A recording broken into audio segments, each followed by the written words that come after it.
A few minutes before midnight, Brittany Danner was in Dublin, Ireland, at the Celtic Harp pub in the tourist areas, about half a mile from the Guinness factory. She was on a sightseeing trip with other women from her band, the Rockin' 50 Yes. At 51, she was attractive enough to date occasionally, but most men her age wanted to date younger women for something serious. Brittany sighed and thought back to her life. When she was younger and right after her divorce, men wanted to date for fun, and the line of willing bedmates was long, especially after the story about her infidelity came out. It took a few years to quiet the gossip that she had cheated. The time spent with her lover seemed worth it, but quickly lost its luster. As the memories and thrills quickly faded, the guilt grew. Her ex-husband Michael had told close friends and family about her cheating, but he quickly grew tired of slinging mud at her. It was a real disingenuous comment when he told her, "You're not worth the effort to tell anyone else." She lost friends and even confronted her parents who were unhappy with her bad behavior. Not only was Michael done with her, she wasn't even worth throwing away. Ouch. Thanks to news from mutual friends, she learned that her ex-husband had several relationships that quickly fell apart. When that happened, Brittany felt vindicated for her behavior. The helicopter ride, the yacht, the shopping in Cannes, the decent sex. Fine. Decent but unspectacular sex in a private jet, joining a mile-high club, was still an item on the wish list, safely ticked off. Everything had been great until it happened, when her life crumbled after it all came out. Now she felt bad about having abused her ex to the point where he didn't have enough trust left even in a woman who had never hurt him.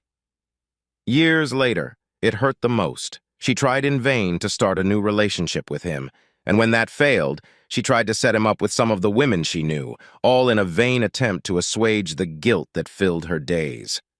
He was broken and simply incapable of the intimate trust that a woman needed to be in a happy relationship with him. After Brittany gave up trying to rekindle her relationship with him, she thought that if she couldn't find happiness, maybe Michael could. If he found happiness, maybe she could at least look in the mirror and love the man she saw. She never let him know that a chance encounter with a woman was anything more than a fluke, because she knew he would never accept her help in finding a replacement. After a few dates, each of the women she quietly encouraged said the same thing. "He's very sweet, but there's a cold darkness behind his smile." The Dublin fog had descended slightly over the city, and she was the last of her group to leave the pub. She sat and pondered, wishing she could undo what she had done, with a sad expression hiding behind her fake smile. The bartender approached her and said, "Last call. We close in 25 minutes. Brittany nodded with a fake smile. The bartender read the look of concern on her face and asked, "What's up?" Brittany looked at the bartender's name tag, which read, Patrick, and half smiled. The perfect Irish name is Patrick. Nothing but I betrayed someone, and in the process assured that we would both die alone and unloved. Brittany looked at Patrick. He was 30 years old if he'd been daytime. Or was he 50? Somehow it was hard to tell. His eyes were older than his face. He was dressed in a simple suede brown vest over a plain white shirt with a collar. His hair was perfect in Irish red. Patrick was skeptical. "What do you mean?" he said in his Dublin accent. Brittany said, "Just this. I hurt someone and ruined both of our lives, and now we're both doomed to live alone until the time comes for us to meet our maker." She was quiet for a moment and sighed. "I'm afraid I'm not up to the task on Judgment Day, when I'll have to account for myself. I am truly alone." Patrick looked her over from head to toe. "You obviously have friends. I saw you and them here earlier before they dispersed to their hotel rooms. Your group seemed to like you." Brittany said, "I have friends in our single women's group, but I will probably never have a loving man again. I had the love of my life. I cheated on him and humiliated him, and everyone found out. I had a man who adored me, and I hurt him unspeakably for thrills and adventures with a suave, rich man. After hurting him, he simply fired me, and I have to give him credit for that. He didn't lift a finger to wage a war he could never win against a man worth billions." Patrick said, "Regret is the most precious thing you can have. I know 3 things. 1, I'm a better bartender, and that makes me a better listener. 2, you are the best tipper left since the last time you were in a pub. 3rd, You're the last one here, so we have time to listen to your story." Brittany laughed. Patrick looked relaxed. Brittany smiled and said, "I guess I could tell you about it. Maybe you'll see a situation like mine and stop it before it happens. You know, warn a woman about what happens when she goes outside." Patrick arched an eyebrow. "Maybe if I see what you're talking about, I can warn someone of the impending disaster." "Well, go ahead." Brittany said, "Exactly 22 years ago, I was at a bachelorette party in a bar very similar to this one when Winslow Charleston, a hedge fund manager, walked into the bar a few tables over. Several of the women at the table knew who he was, and one even came over and talked to him. While he was talking to my friend, I caught Winslow's gaze." Patrick wrinkled his nose. "Sounds like trouble." Brittany nodded. "Yes, big trouble. It started out pretty low-key at first. I was at Sherry Shenanigans, a local bar with a group of friends from work. It was a Friday night bachelorette party. I had a few drinks, but I wasn't drunk, and that's no excuse." Brittany recalled and told her story. Madison spotted him first. "Hey, isn't that Winslow Charleston, the Charleston fund manager? He's hot and worth billions. What is he doing here with us regular people?" One of the women in my group, Sarah, came over to his table to flirt and talk to him. She was a busty blonde who could often melt the ice with the men and often brought us drinks from them. Even though she was married, she loved the power that her pretty face, blonde hair, and large bust gave her over men. While Madison was talking to me, I watched Sarah, who was talking to Winslow and making him smile. She leaned over to get a good look at her ample cleavage. Sarah was proud of her bust, and had even flashed it many times in front of men. He looked at our group, then looked at our table and finally saw me and smiled his billion-dollar smile. After a while, Winslow stood up and held my gaze as he approached. At first, it looked like he was just going to join our table, but as he got closer, he headed straight for me. Honestly, I was completely shocked when a rich and very handsome Winslow walked up to me and introduced himself. "Hello, I'm Winslow, and you're a very attractive woman. Can I buy you a drink?" I just sat there stunned that this high-ranking man had noticed and was interested in me. I was in a fog as I nodded. I knew he was flirting heavily, but I brushed it off and believed I could handle it. Winslow was a charming man, willing to work his magic and take his time with me. He never once mentioned sex that night, and only mentioned his wealth in passing, talking about a trip to the south of France he'd taken the previous summer. Brittany came back to the present and looked at Patrick. I knew what he was doing, but I told myself it was just harmless. He knew I was married and even complimented my husband, saying he was the luckiest man in the world. He was a consummate charmer, full of compliments, and knew how to use his looks and charisma to the fullest. She sighed. Deep down, I knew what he was doing, and I let it go on. Nothing happened that night. Half an hour later, he smiled and left, but not before learning a lot more about me, including where I worked. More. Nothing. And he didn't even try to kiss. Brittany sighed and took a sip of her drink, then thought again. So, a few days later, it was the last day of March on a Friday, and I usually spoil myself with Chick-fil-A fried nuggets and sweet tea for lunch. I walked out the door at work and literally bumped into Winslow. He feigned surprise. "Oh, sorry." He was quiet for a moment and said, "Well, that's a coincidence." I knew it wasn't, but agreed anyway and smiled an understanding smile. "I bet it's not." He looked at me and said, "Guilty." "Would you like some lunch?" "Just lunch, I promise." Foolishly, I agreed. And we walked 3 blocks to Madrid, an upscale place, and we had lunch. And it really was just lunch, except that I agreed to meet him the following Wednesday for another lunch. I met him again for lunch the following Wednesday, and he again mentioned his trips to the Mediterranean last summer and how enjoyable they had been with places to see, clubs, and nightlife. There he lived the social life among the rich and beautiful. Looking back, I realize it was all seduction, and I deliberately walked right into it. Brittany paused. "He played it slow and steady. He held my hand, but that's where it ended. Lunch took 90 minutes, so I was a half hour late to catch up. An extra half hour of work is not uncommon for me, and it went completely unnoticed by my husband. I had another lunch, and in the back of my mind I knew it was only a matter of time before I entered Winslow's number into my phone under the name Winnie. Deep down, I knew I would eventually cheat, but I let it happen. It was too good to be desired by a rich and powerful charmer. Brittany snapped back to the present and sighed. Winslow was busy the following week, but we had a lunch date on Friday, April 14th. Winslow took my hand, and when we left the restaurant, we kissed. Patrick brought her out of her memories. Uh-oh.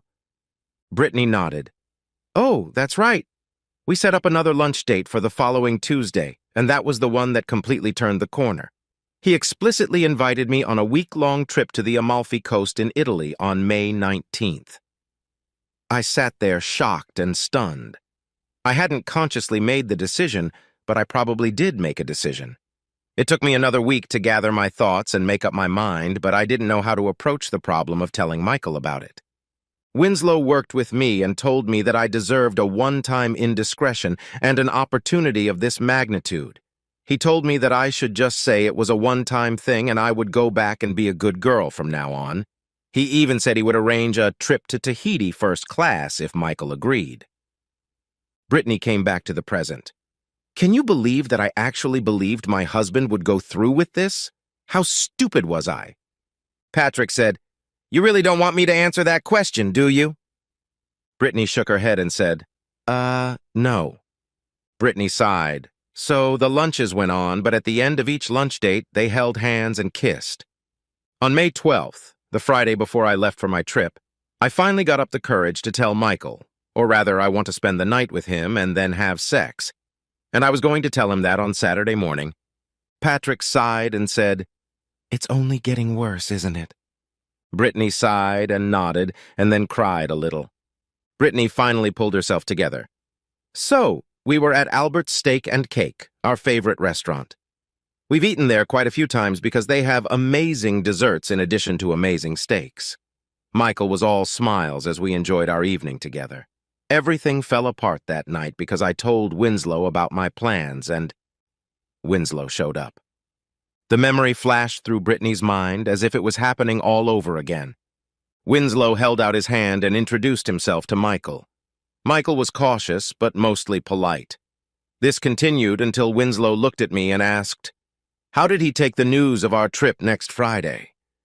Brittany sobbed. It took a full 5 minutes before she pulled herself together. Finally, Brittany shuddered. I've seen love die. I literally saw it in his eyes. Winslow just stood there like he owned the world. Michael looked at me, and a complete change was reflected on his face. He asked how long I'd been having this asshole. Winslow assured him, We weren't close yet. Next weekend, I'm taking her to the Amalfi Coast in Italy for the first time. We'll be gone for a week, and I'll return her to you safe and sound next Sunday for 9 days. To make up for it, I'm sponsoring a trip to Tahiti so you can grow closer afterward. First class and all expenses paid, including a first-class international airfare. Brittany sighed. My husband stood up and said, Over my dead body. Everyone looked at us, and Winslow said, I'm only borrowing it for 9 days. And then Michael was digging through his pants looking for his car keys when he said, Goodbye, Brittany. Brittany sighed. Everyone knew I was just a whore for a rich guy.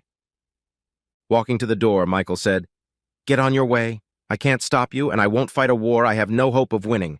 The asshole can pay for everything, including dinner and our divorce. I'm not hungry anymore. Brittany sighed.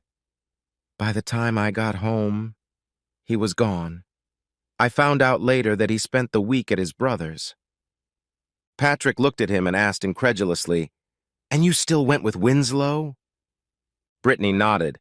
Stupid, I know. Patrick asked, What was Winslow doing when your husband left? Brittany said, He was very comforting. It was all part of his ruse. He was the good man comforting me while my evil husband was the one trying to control me and rob me of the experience of a lifetime. He paid the bill at the restaurant and drove me home. He told me that I deserved this trip, and my husband would be fine once he was done puffing up his cheeks. He reminded me that he would be sponsoring a trip to Tahiti to catch up with me. Patrick shook his head, trying to understand how someone could believe their own lies to that extent. Brittany sighed. I lied to myself. I knew I had killed Michael's heart, and I lied to myself and told myself everything would be okay. I foolishly told myself that Winslow was right and everything would go back to normal once I went back and made up with him. Brittany was a little upset when she said, "I packed for a trip that week. Michael never came home and never called. Winslow kept reassuring me, and I kept lying to myself that everything was going to be okay." Patrick asked, "So how was the trip?" Brittany sighed. "Amazing. It started with the helicopter ride, and Winslow tried like hell not to distract me and never mentioned Michael. I joined a mile-high club. I didn't even think about the fact that it was my first time doing it. I just let it happen. I've had $1,000 dinners at restaurants that catered to people on a budget like Winslow. I've had sex in a hotel room for $10,000 a night. The truth is, that experience was everything Winslow said it was." Brittany had a sour look on her face as she described what would be an amazing experience for most people. "I've seen Positano, Salerno, and Satara. I've seen the entire Amalfi Coast from a private yacht.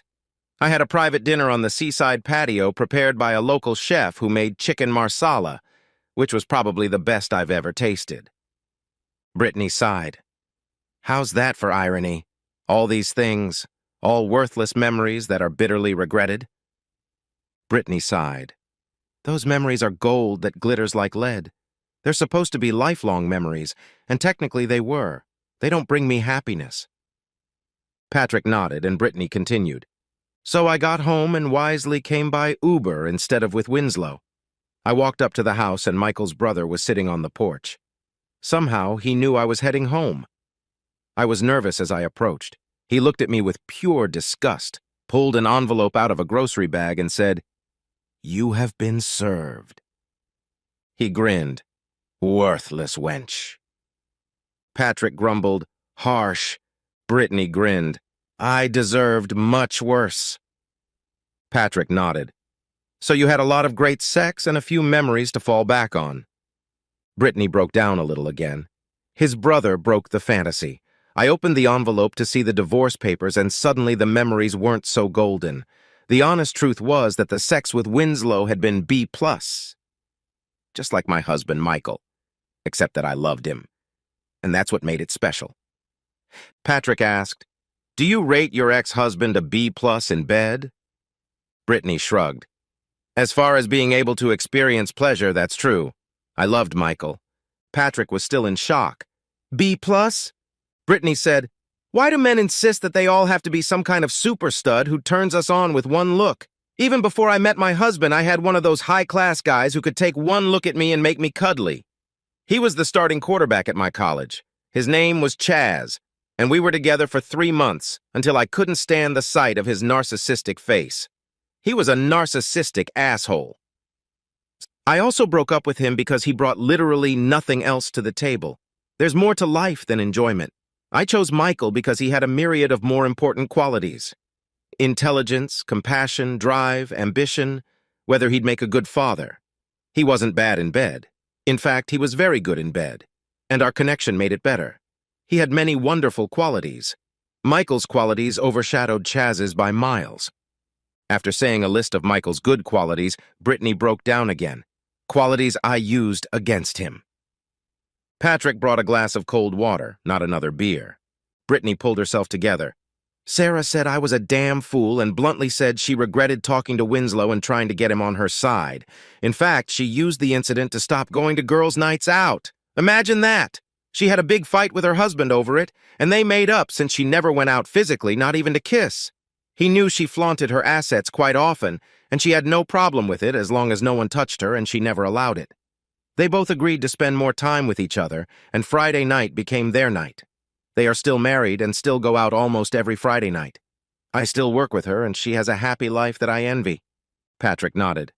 "So your mess had one positive outcome." Sarah realized how thin the ice she was standing on was. Brittany nodded. "Yeah, lousy way to do it."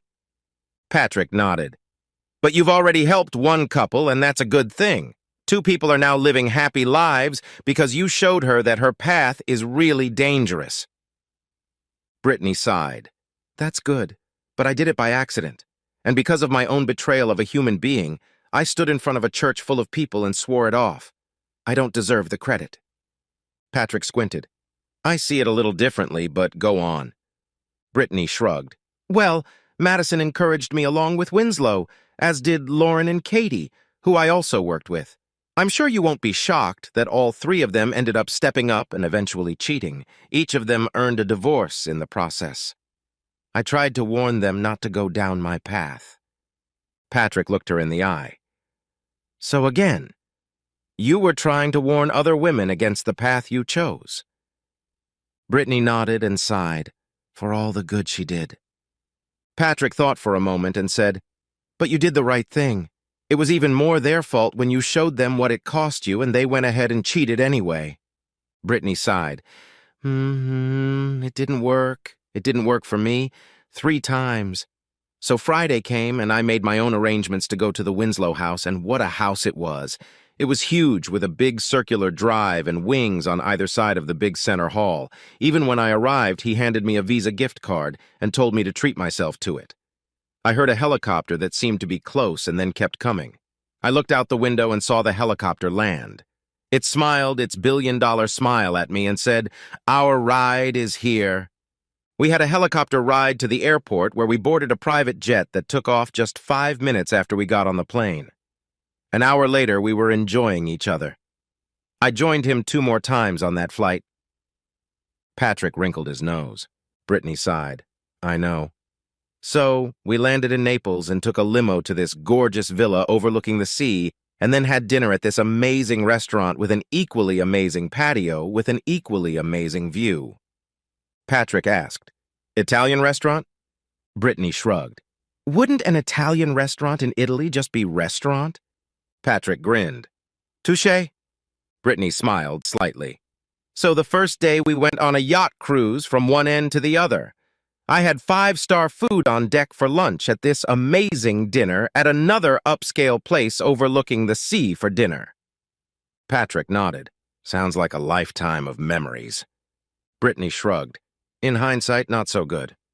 Patrick looked at her. So what happened next? Brittany shrugged. Same thing. Memories that logically should be lifelong memories but are actually lifelong regrets. Patrick nodded. So you've returned to a warm welcome from your brother-in-law. Did Michael come home? Brittany shook her head. No. He refused to even talk to me. Like I said, his brother's visit was a huge wake-up call. Anyway, I looked at the divorce papers. The proposal was a bit one-sided, but my lawyer said they probably weren't so one-sided that I could fight them. I tried to talk to him to save the marriage, but... His eyes. His dead eyes. Brittany sobbed. I killed his happiness. Patrick looked at his watch. It's 2012. 10-minute call. Do you want to have one last drink? Brittany shook her head. No, I'll be fine. Patrick asked. So, you've been fighting the divorce? Brittany nodded. For 2 weeks. I tried to lure him into counseling, but he fought it. Finally, I said I'd sign if he'd let me talk to him for 20 minutes without interruption. He agreed to that. Patrick asked, I take it that didn't go very well? Brittany shook her head. We met at my attorney's office and he listened to me as agreed.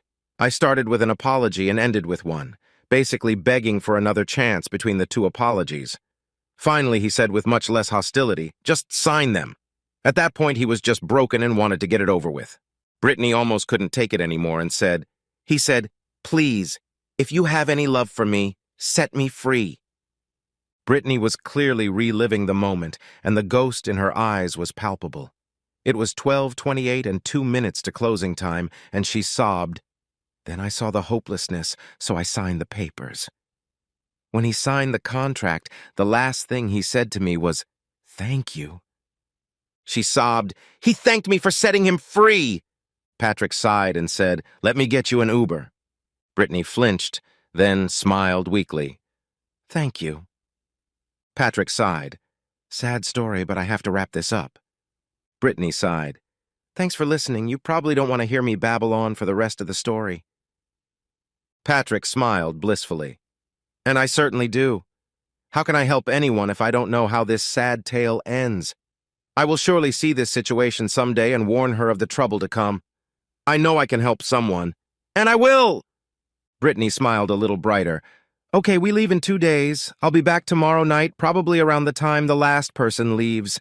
I'll be done and you might be able to help someone not go down my horrible path. The next day, Brittany arrived at the Celtic Harp at 9:30 with her friends slowly filtering in as midnight approached. The penultimate visitor had left at 5 hours before midnight, and Patrick brought fresh ice water and said, "So, please go on. It sounds like you're regretting your decision to go with Winslow. How did it go right after you signed the divorce papers?"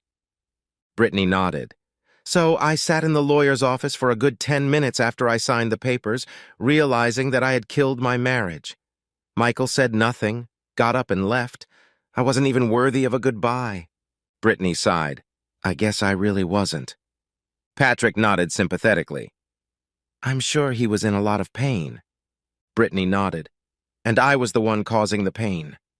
Anyway, we were both working and had good jobs, so we didn't have alimony, so we didn't have a contract. I followed up with him and even tried to contact him a few times. He completely ignored me." Patrick added, "It may take some time to heal from something like that." Brittany shook her head. "He never healed. Neither did I. He still carries the pain I caused him." Patrick asked, "What about your pain?" Brittany shrugged. "I deserve my pain. I just wish I could heal Michael." Patrick nodded. "So, you two were never together? Ever?" Brittany shook her head. "He avoided me. I can't really blame him. So it wasn't long before I completely gave up on my relationship with Michael. I stalked him on social media. He was confused and never seemed to recover. It seemed like he just existed. I tried to slowly help him. I even sent people I knew to try him out. If I couldn't save our relationship, maybe I could help him find someone, and maybe help him find happiness." Patrick sighed. "I take it he hasn't found anyone?" Brittany shook her head. "No, he's still alive. But he's actually dead. His heart is dead. I saw him last year. There was only sadness in his eyes." Brittany sighed and thought, "If only I hadn't." It was like I was reliving that nightmare all over again.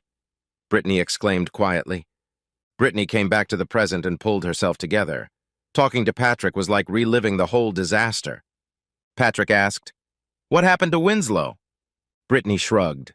"No one knows. He just disappeared one day a year or so later. It was a pretty big story locally. They could never pin it on anyone. He was seen with a woman who was the sister of one of the leaders of a local biker gang. The husband found out about it and divorced her. Every time they tried to prove it, 100 gang members swore he was somewhere else." Brittany clearly didn't like Winslow and clearly only regretted hurting Michael. She sighed, sobbed, and shuddered, then said, "I ruined Michael." Brittany forced herself to stop sobbing, finished her beer, reached into her wallet, and pulled out 100 euros. She said, "Keep the change. Thank you for listening. And now you fully understand how deep and terrible regret can be. Maybe if you see a situation like this, you can stop another woman from making the mistake I made. I wish I could go back to the date burned into my memory, Friday, March 17th, 2023, with what I know now, and make things right." Patrick asked, "Are you now?" Brittany replied, "Yes, I've ruined 2 lives. I would like to come back with my current wisdom and knowledge and not destroy Michael's." Patrick suggested, "And maybe help myself." Brittany sighed. "Even if I could fix it for Michael, at least not ruin him, then I could at least look at myself in the mirror." Patrick smiled, and then smiled even wider, seeing Brittany's now selfless wish, just not to hurt her ex, and said, "Wishes should be honored as they are desired. I see a pure heart and remember." He looked Brittany straight in her eyes. "Sometimes what you already have is really enough." Brittany felt the effects of the beer for a moment, and her vision blurred. Brittany felt the world come into motion, and the scene changed.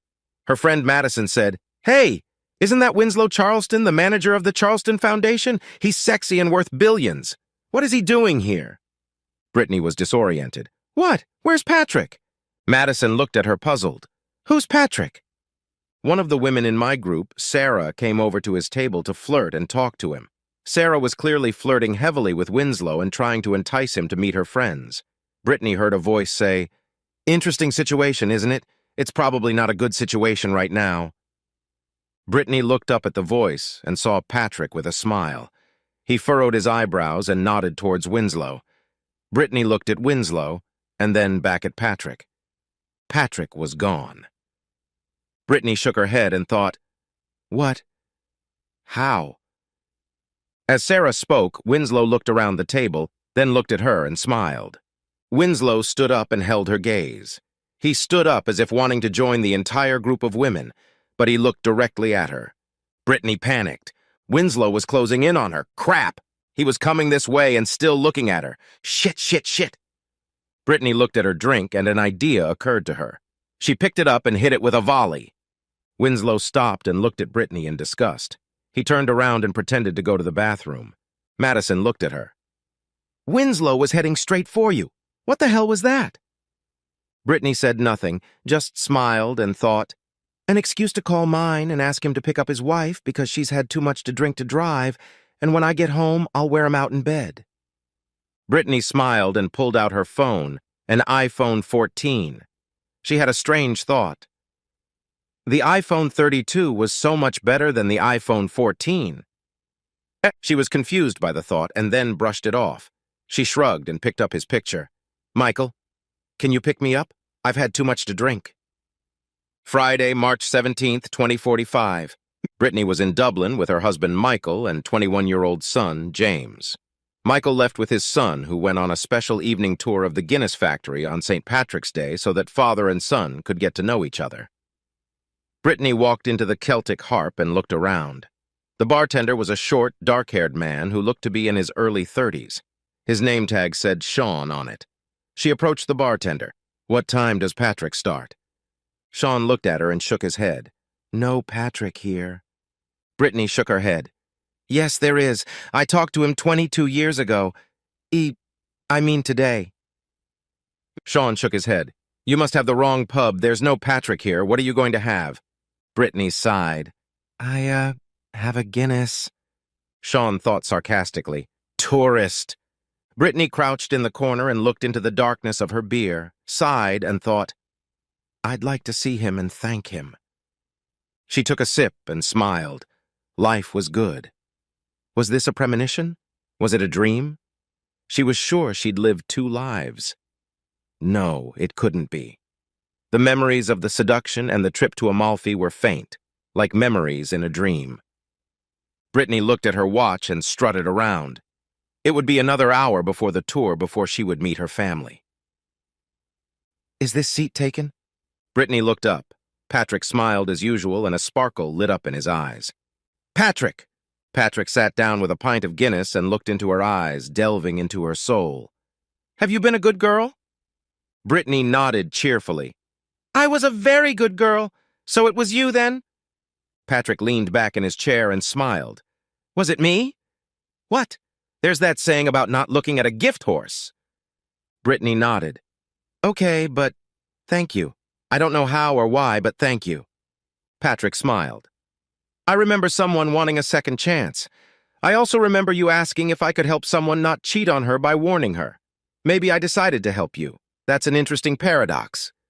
"Yes?" Patrick smiled. "You know, magic is just a reflection of the heart, and an amplification of what's in the heart."